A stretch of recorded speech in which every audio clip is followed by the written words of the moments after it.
แต่เนื่องจากอาจจะติดขัดในระบบสัญญาณต่างๆนะก็ทำให้บ่สามารถนะที่จะออกรายการเจ้านี้ได้นะแต่จะได้ก็ตามบรรดาท่านผู้ฟังทั้งหลายในเจ้านี้ก็พระครูโสพลปริยัติ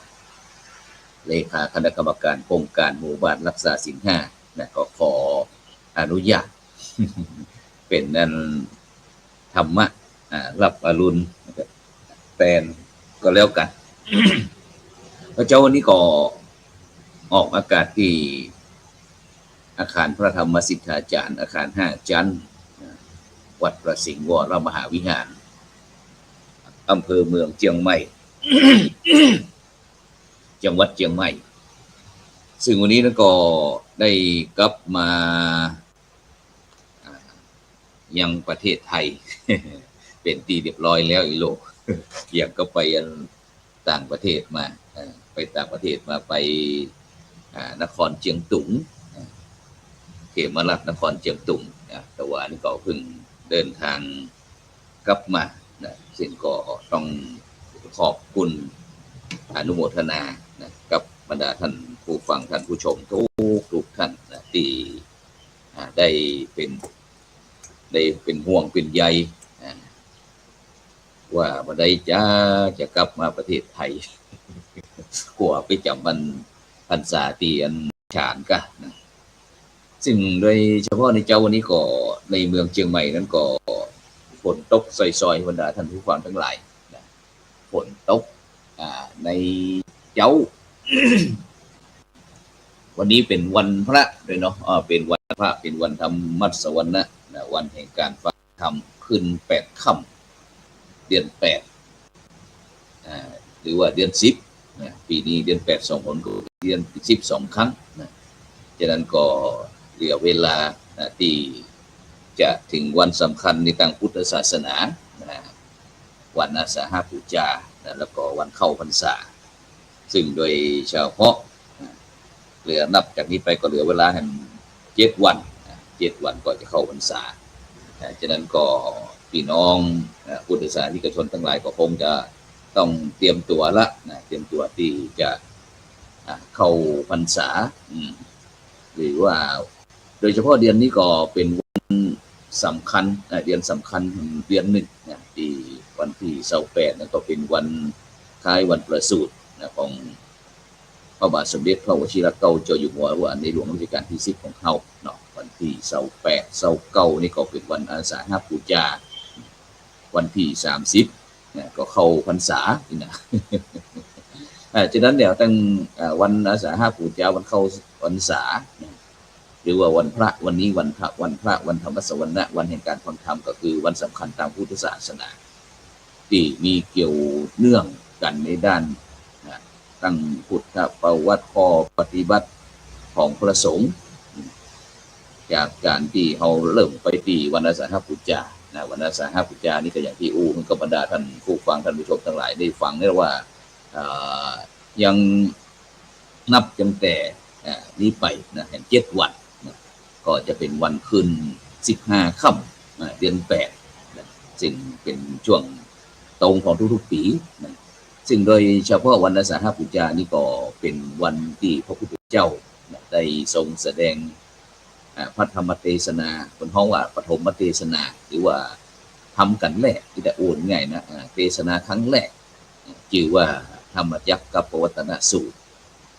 หรือที่ได้แสดงโปรดปัญจวัคคีย์ทั้ง5ตั้งแต่โกณทัญญวัปปะปัตติยมหาพระมหานามะอัจฉริซึ่งทำให้พระโกณทัญญะดวงตาหันธรรมแล้วก็ขออุปสมบทเป็นพระสงฆ์องค์แรกส่งผลคือพระรัตนตรัยครบก็คือวันที่มีพระพุทธพระธรรมแล้วก็พระสงฆ์เป็นครั้งแรกในโลกซึ่งโดยเฉพาะกิจกรรมที่พี่น้องพุทธศาสนิกชนเขาก็คือ ก็มีการเข้าวัดทำตักบาตรฟังเทศน์ตอนนี้คืนมันก็มีการเวียนเทียนมีวันอาสาฬหบูชาซึ่งใกล้ๆก็คงจะได้มามาจากกันกรรมหนึ่งฉะนั้นก็วันอาสาฬหบูชาปีนี้ก็ตรงวันที่29คืน14 ค่ำเดือน8หรือว่าเดือน เดือน8 2 ผลเดือน10 2 ผลก็จะเข้าพรรษาแล้วจากนั้นก็หลังจากนี้ต่อไปหลังจากวันที่29เนาะ29เป็นวันสหบูชาวันที่30เป็นแห่ง1 ค่ำเดือน10นะก็จะเป็นช่วงเป็นห้องว่าวันเข้าพรรษาซึ่งตรงกับแห่ง1 ค่ำเดือน8ถัดจากวันสหบูชาต่อไปก็ตลอด3 เดือนนี้ก็เป็นวันเข้าพรรษาฉะนั้นเนี่ยบรรดาท่านผู้ฟังทั้งหลายวันเข้าพรรษานี่ก็เป็นวันที่ข้อพระวินัยบัญญัติคือภิกษุสงฆ์ต้องอธิษฐานอยู่ประจำที่วัดในวัดหนึ่งตลอดฤดูฝนหรือว่าตลอด3 เดือนโดยบอกไปค้างแรมที่อื่นเพื่อป้องกันมือพระสงฆ์จารึกนะไปเหยียบย่ำโดยเฉพาะอย่างที่พุทธกาลเป็นได้บันทึกไว้ว่าพระสงฆ์ของเจ้าของเขาเนี่ยได้ไปเหยียบย่ำเข้าต้มเข้านาเข้ากาอย่างต่างๆเนาะก่อนนั่นนะแล้วก็เป็นสัตว์เล็กสัตว์ใหญ่สัตว์น้อยนะที่จะออกลูกออกหลานสืบสานคือต่อยอดที่นะฉะนั้นเพิ่นก็เลยว่าแม้แต่นกแต่สัตว์ต่างๆก็ยังพักยังผ่อนนะฉะนั้นพระสงฆ์ของเจ้าเขาก็จำเป็นที่จะต้องอยู่เป็นที่เป็นทางพุทธเจ้าก็เลยบัญญัติไว้3 เดือนนะแล้วก็โดยเฉพาะกิจกรรมอย่างเกี่ยวกับเรื่องวันอาสาฬหบูชากาวันเข้าพรรษากานี่จะพูดเขาก็นิยมรอแล้วก็ถวายเตียนเข้าพรรษาถวายผ้าอาบน้ำฝนรวมถึงตั้งจิตอธิษฐานหลายท่านหลายคนอาจจะงดสาตลอด3 เดือนงดละลดละเลิกอบายมุขนี่นะงดดูว่างดเราเข้าพรรษากันนี่นะที่ก็เป็นต้นฉะนั้นก็บรรดาท่านผู้ฟังท่านผู้ชมก็สามารถที่จะนะสามารถที่จะอธิษฐานตนเองได้นะจึงบางวัดบางวาอาจจะมีโครงการงดเราอดเราเข้าพรรษานะอดเราเข้าพรรษาตลอด3 เดือนนะฉะนั้นก็เชิญชวนเด้อนะพี่น้องพุทธศาสนิกชนทั้งหลายส่วนกิจการงานของคณะสงฆ์ของเขานี่ก็วันที่23เนาะใน23ภาคบ่ายนี่ก็จะมีพิธีเปิดสัปดาห์ส่งเสริมงานสัปดาห์ส่งเสริมวันอาสาฬหบูชาวันอาสาฬหบูชาฉะนั้นก็ที่พระวิหารหลวงวัดพระสิงห์วรมหาวิหารเช่นเดียวกันฉะนั้นก็จะมีถึงผู้ชนะเลิศระดับอำเภอนะก็คืออุบาสกอุบาสิกากลุ่มสตรีนารีต้นแบบนี่นะที่ตั้งคณะสงฆ์แต่ละอำเภอ25 อำเภอที่คัดมาเขารับเกียรติบัตรนะพร้อมถึงโล่นี่ก็จะเป็นวัดประชารัฐสร้างสุขนะก็จะมาครับโล่เช่นเดียวกันนะฉะนั้นก็บรรดาท่านผู้ฟังท่านผู้ชมเด้อนะก็เชิญชวนนะโดยเฉพาะในวันนี้เป็นวันพระเป็นวันธรรมสวรรค์นะวันแห่งการฟังธรรมวันนั้นก็พระครูโสพลก็จะไปให้ข้อมูลเกี่ยวกับเรื่องการประเมินสถานศึกษาที่มจร.เขตเชียงใหม่ด้วยแต่ว่านี้ท่านอาจารย์ดร.วิสิทธิวิสิทโธนั้นก็ได้ประสานโดยวาจาเบื้องต้น ตอนนี้ก็เจ็กหลักไปไทยหลักมาบรรดาท่านผู้ฟังทั้งหลายนะวันที่24นั่นก็ความจริงแรกๆนั่นก็ว่าจะไปขึ้นบ้านใหม่นะของครูอ้อยอดีตคุณครูจากโรงเรียนวัฒโนไทยพายัพนะแต่ก็ได้ติดเหมือนกันติดที่โรงเรียนเปิ่นจะนิมนต์ไปเป็นผู้ให้ข้อมูลกับคณะกรรมการเกี่ยวกับครูพระโรงเรียนครูพระราชทานอย่างสักอย่างรางวัลพระราชทานอย่างสักอย่างนี้นะจะไปให้ข้อมูลเกี่ยวกับด้านพระพุทธศาสนาเช่นเดียวกันนะฉะนั้นก็ ช่วงนี้ก็ค่อนข้างที่จะพอซ้ายพอขวาก็เหมือนกับภาพนักวิชาการเช่นเดียวกันบรรดาท่านผู้ฟังทั้งหลายนะเพราะว่าเมื่อวันก่อนนั้นก็ได้มีโอกาสไปห่วงเป็นสักขีพยานเป็นตัวแทนคณะสงฆ์จังหวัดเชียงใหม่ในการมอบถวายบัตรประจำตัวสามเณรอักษรจีนในจังหวัดเชียงใหม่ของเฮาที่สวนราชพฤกษ์อุทยานธรรมใจพุทธเนี่ยก็เป็นห้องว่าพืชสวนโลกนี่นะพืชสวนโลกตำบลเมเฮียอำเภอเมืองเชียงใหม่จังหวัดเชียงใหม่นี่ก็มีท่านปลัดปกครองกรมการปกครองอธิบดีกรมการปกครอง กระทรวงมหาดไทยนะเป็นประธานนะฉะนั้นก็ เพื่อที่จะเป็นการที่คือลูกพระลูกเนรของเราได้เรียนได้ศึกษาเราเรียนอย่างบอกว่าจะเป็นประเทศเปลี่ยนบ้านก็อย่างการต่างๆเหล่านี้บรรดาท่านผู้ฟังทั้งหลายเพื่ออยู่ตามตอกออกตามประตูถูกกฎหมายบ้านเมืองแล้วก็ได้ช่วยกันพัฒนาสังคมชุมชนประเทศพร้อมถึงโลกพัฒนาโลกโดยบรรดาท่านผู้ฟังทั้งหลายนะเพราะว่าประเทศไทยเขาไม่ใจว่าจะอยู่แต่โดดเดียวได้นะจะต้องมีกัลยาณมิตรกัลยาณธรรมนะมีเพื่อนบ้านเพื่อนจองเพราะว่าโลกทั้งโลกเนี่ยมันเป็นหนึ่งเดียวเท่านั้นอย่างที่พุทธเจ้าบอกว่าที่จะสร้างสันติความสุขแก่ชาวโลกได้ก็คือทางสายเอกดังนั้นก่อนนี่ก็คือในนามองค์กรสงฆ์ในทางพระพุทธศาสนาของเขานะที่โดยเฉพาะทางประเทศไทยเขาก็ได้ทำ MOU ได้ทำข้อตกลงอย่างต่างๆดังนั้นก็ช่วงนี้ก็เข้าสู่หน้าฟ้าหน้าฝนที่จะเข้าเทศกาลเข้าพรรษาเพราะว่าได้เดินทางไปที่เขมรัฐนครเชียงตุงตั้งแต่วันที่18-19 สาวก็ไปเกี่ยวกับเรื่องงานด้านวิชาการพ่องเรื่องเกี่ยวกับงานภาคีเครือข่ายมูลนิธิลุ่มน้ำโขงภารกิจของเงินต้นน้ำกลางน้ำปลายน้ำเรื่องการศึกษาฉะนั้นก็ปัจจุบันนี้มันเชื่อมโยงกันบรรดาท่านผู้ฟังทั้งหลายทั่วโลกตราบใดที่มีมนุษย์คนเฮาเดินทางไปหันไปนี่ซึ่งเขาก็ทำหน้าที่ของด้านพระพุทธศาสนาของเขาฉะนั้นแต่ที่สำคัญก็คือวันนี้เป็นวันพระเป็นวันธรรมัสวนะวันแห่งการฟังธรรมหลังจากนี้ไป7 วันก็จะถึงวันสำคัญในทางพุทธศาสนาวันอาสาฬหบูชาเป็นวันที่พระรัตนตรัยครบถ้วนบริบูรณ์แบบก็คือว่าพระพุทธพระธรรมพระสงฆ์ที่เฮาท่านทั้งหลายนับถือเป็นสรณะเป็นที่พึ่งแต่จะได้ก็ตามบรรดาท่านผู้ฟังทั้งหลายหลังจากนี้ไปเข้าพรรษาแล้วก็ตั้งคณะกรรมการโครงการหมู่บ้านรักษาศีล5 หนเหนือโดยการนำของพระเดชคุณหลวงพ่อพระเทพรัตนนายกก็คงจะได้นำคณะกรรมการได้เดินทางไปเยี่ยมเยียนลงพื้นที่ติดตามการดำเนินงานโครงการสร้างความปรองดองสมานฉันท์โดยใจหลักธรรมในทางพระพุทธศาสนาหมู่บ้านรักษาศีล5 ผลเหนือตั้งแต่วันที่3 สิงหาคมก็ไปที่ บ้านฟ้าอำเภอบ้านหลวงจังหวัดน่าน4 สิงหาคมนี่ก็บ้านวังป่งอำเภอร้องกวางจังหวัดแปะแล้วก็วันที่6 สิงหาคมนี่บ้านต้าหัวฝายอำเภอขุนตาลจังหวัดเชียงรายวันที่7 สิงหาคมนี่ก็บ้านดอนใจอำเภอปงว่าอำเภอปงก็ว่าได้อำเภอปงคนเมืองเขานี่จังหวัดพะเยาวันที่10 สิงหาคมนี่ก็บ้านไร่เทพนครอำเภอเมืองกำแพงเพชรจังหวัดกำแพงเพชรวันที่11 สิงหาคมนี่ก็บ้านแม่กะสีอำเภอแม่เปิ่นจังหวัดนครสวรรค์17 สิงหาคมก็บ้านเขาโค้งอำเภอบางบุญนาถจังหวัดพิจิตรวันที่18 สิงหาคมก็บ้านนายมอำเภอเมืองเพชรบูรณ์จังหวัดเพชรบูรณ์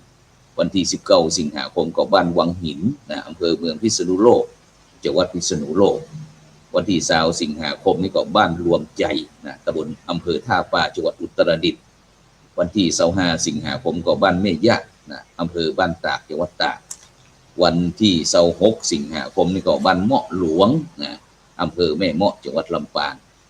แล้วก็ทัดไปเห็นเดือน1 กันยายนนี่ก็เป็นบ้านห้วยกองเลาะอำเภอบ้านโพงจังหวัดลำพูนแล้วก็วันที่2 กันยายนนี่ก็บ้านยังเมินอำเภอสะเมิงจังหวัดเชียงใหม่ปิดหมู่บ้านสุดทองน้องสุดท้ายวันที่3 กันยายนบ้านต่อแพอำเภอขุนยวมจังหวัดแม่ฮ่องสอนนี่ก็เป็นโครงการหมู่บ้านรักษาศีล5ตามแผนยุทธศาสตร์ชาติ20 ปีที่จะคือพี่น้องประชาชนเกิดความสมัครสมานความสามัคคีหักกันเหมือนพี่ดีกันเหมือนน้องปรองดองกันเหมือนญาติถึงแม้จะต่างวิธีคิดแต่เขาก็สามารถที่จะอยู่ร่วมกันในโลกใบนี้อย่างคุ้มค่าฉะนั้นเนี่ยบรรดาท่านผู้ฟังทั้งหลายถึงแม้จะมีโครงการนั้นโครงการนี้ตึงภาครัฐภาคเอกชนตึงพระสงฆ์องค์เจ้าตึงสถาบัน หลักของเขาบอกว่าจะเป็นชาติศาสนาพระมหากษัตริย์ต่างๆนะก็ได้พยายามนะที่จะใช้ยุทธวิธีต่างๆวิธีการต่างๆเพื่อที่จะกลับมาบำบัดทุกข์บำรุงสุขนะคือพี่น้องประชาชนคนไทยนะประชาชนที่เดินทั่วโลกนะที่เดินทางมาประเทศไทยเนี่ยมีความสุขนะแต่ดูเหมือนถึงแม้ว่าประเทศไทยเขานี้จะเป็นเมืองพระพุทธศาสนาถือว่าเป็นเมืองประเทศที่มีพุทธศาสนาที่เจริญรุ่งเรืองที่สุดในโลกแต่ดูเหมือนว่าจะมีเสียงบ่นกันหนาหูกันทุกวันว่าทุกวันเนี่ยคนเฮาวันเนี่ยมันบ่ไหวห่างพระห่างเจ้ากันเนี่ยเกินบ่ฮู้จักบาปบุญคุณธรรมฆ่ากันลักขโมยกันเป็นว่าเล่นศีลธรรมเสื่อมซามเต็มทีโลกก็แทบจะลุกเป็นไฟอยู่แล้วแม้แต่พระสงฆ์องค์เจ้าก็เช่นเดียวกันก็บ่นจมเช่นนั้นเหมือนกันฉะนั้นเนี่ยบรรดาท่านผู้ฟังทั้งหลายอะไรทำนองเนี้ยซึ่งความจริงเฮาน่าจะมาทบปัญหาข้อนี้กันพอสักหน่อยว่ามันน่าคิดอยู่กว่าน้อยเหมือนกันว่าเมืองไทยเป็นเมืองพุทธพี่น้องประชาชนคนไทยส่วนมากนับถือพระพุทธศาสนาง่ายๆว่าเขาว่า90%นะซึ่งสอนคือคนทำความดีแล้วก็คือละความชั่วแต่ทำไมเป็นอะยังเป็นอะยังนะอะไรทำไมจึงมีคนชั่วเพิ่มขึ้นคนทำดีลดลงไปทุกวันแทบจะหาบ่ค่อยได้อยู่แล้ววัดวาอารามของเฮาก็มีแทบจะทุกหมู่บ้านก็ว่าได้ตั้งพระสงฆ์เฮาก็มีนักเหมือนกันยิ่งในเมืองหลวงเมืองใหญ่ๆตัวแล้วเนี่ยอย่างเมืองเชียงใหม่นี่นะเฮาเจ้ามาถ้าฝนบ่ตกนี่นะก็จะหันชายจีวรของพระน้อยปิ้ววันนะเพื่อที่จะทำอาหารบิณฑบาตแต่ก็แปลกดียิ่งที่ใดมีพระนักเมืองใดมีพระนักกับว่ามีคนประเภทที่หันแก่ตัวนักมีผู้ที่ทำผิดนักซึ่งมันก็น่าจะมีจำนวนน้อยกว่าบ้านนอกซึ่งหาพระสงฆ์องค์เจ้าพระสงฆ์องค์เด่นบางเตี่ยวัดหนึ่งหมู่บ้านหนึ่งก็ไม่จะมีลูกเดียวฉะนั้นเนี่ยบรรดาท่านผู้ฟังทั้งหลายซึ่งถ้าเราจะโยนของเนี่ยไปให้เจ้าบ้านว่าอบรมลูกหลานบ่ดีโยนลูกไปให้ครูบาอาจารย์ว่าสั่งสอนกันบ่ดีตามแบบเมาโบราณนะมีเรื่องเล่าว่ามีหลวงพ่อองค์หนึ่งนะมีอยู่ที่วัดบ้านนอกเขานี่แหละแล้วก็มีศรัทธาญาติโยมก็เลี้ยงเอียงคำมีลูกบ่าวนะที่มันบ่เอาทานที่นะ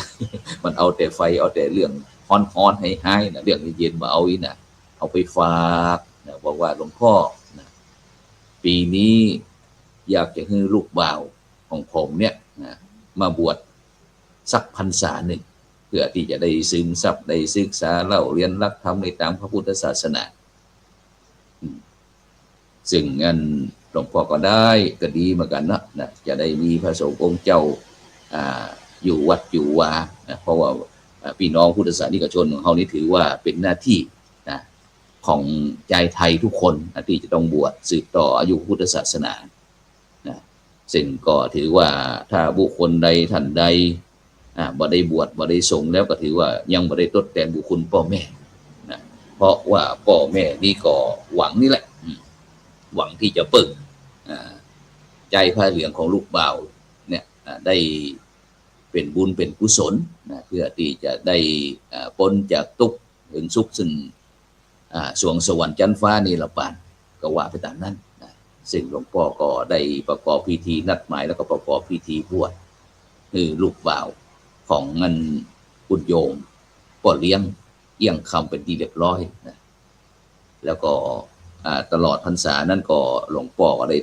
นำผ้าไหมลูก ใจเศรษฐีพ่อเลี้ยงนี่นะก็สวดมนต์ไหว้พระทำเจ้าทำวัดเจ้าวัดเย็นไปหันไปนี่กวาดวิหารลานเจดีย์นะซึ่งก็บางสิ่งบางอย่าง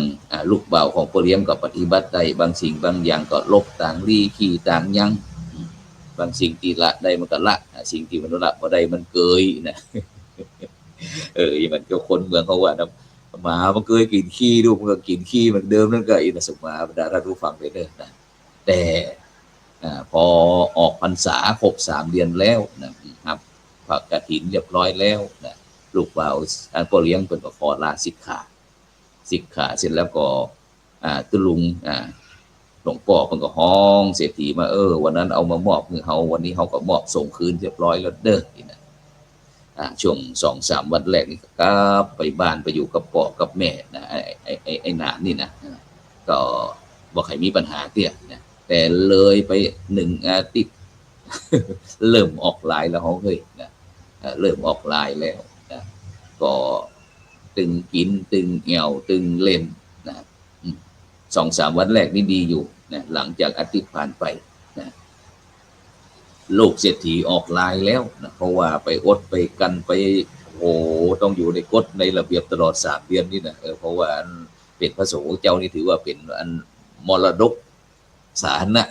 เป็นของทุกผู้ทุกคนของพี่น้องเจ้าพูดทุกคนเจ้าหลังจากนั้นเศรษฐีก็อันพ่อเลี้ยงก็อดทนบ่ได้นะก็อันวันนั้นก็มาต้านกันเข้าเหมือนกันเนาะจะมามือเปล่าก็รู้สึกว่าจะคัดเขินอยู่อีกนะเลยเอาขันเข้าสังฆทานมาถวายหลวงพ่อเสร็จแล้วก็รับพรเรียบร้อยกับปรึกษาหลวงพ่อขออนุญาตปรึกษาสักน้อยหนึ่งนะว่าไอ้หนานลูกบ่าวของเก่ากับผมเนี่ยแรก3 วัน 4 วันนี่ซึกออกไปนี่ดีขนาดนะแต่หลัง7 วันเริ่มออกลายเหมือนเดิมนะเคยกินก็ไปกินเคยแอวก็ไปแอวเคยดื่มก็ดื่มเคยเล่นก็เล่นตึงการพนันขันต่อยาเสพติดเอาทุกสิ่งทุกอย่างเลยหวังว่าตลอด3 เดือนจะให้มันพ้นแต่เสียดาย3 เดือนนี้นะสูญเปล่านะหลวงพ่อบ่สั่งบ่สอนมันก็นะหลวงพ่อก็บ่สั่งสอนนี่นะโยมนี่นะขนาดมาอยู่กับอาตมา3 เดือนนี่นะอาตมาสั่งสอนต่างๆแล้วมันจะได้นี่นะเสียดายเวลาเสียเงินเสียทองไปหลายหมื่นหลายแสนเด้อนะบวชไปเนี่ยต่อไปนี่บ่เชื่อละบ่ได้ละนี่นะบ่เอาละนี่นะหลวงพ่อเขาบอกว่าโอ้คุณโยมนะขนาดอยู่กับคุณโยมมันกว่ามันมาบวชอายุตะเฮอนี่นะมาอายุ21 ปีนี่นะมันอายุ21 ปีแล้วก็มาบวชแล้วมันก็ยังมีปัญหาอยู่หลวงพ่อว่าโยมขนาดว่าอยู่กับโยม20 ปีเด้อเนาะแล้วก็ยังโยมก็ยังหันอยู่นะแต่มาอยู่กับอาตมา3 เดือนนะจะคือมันอันนี้ได้จะได้คุณโยมนะเศรษฐีก็เลยบอกออก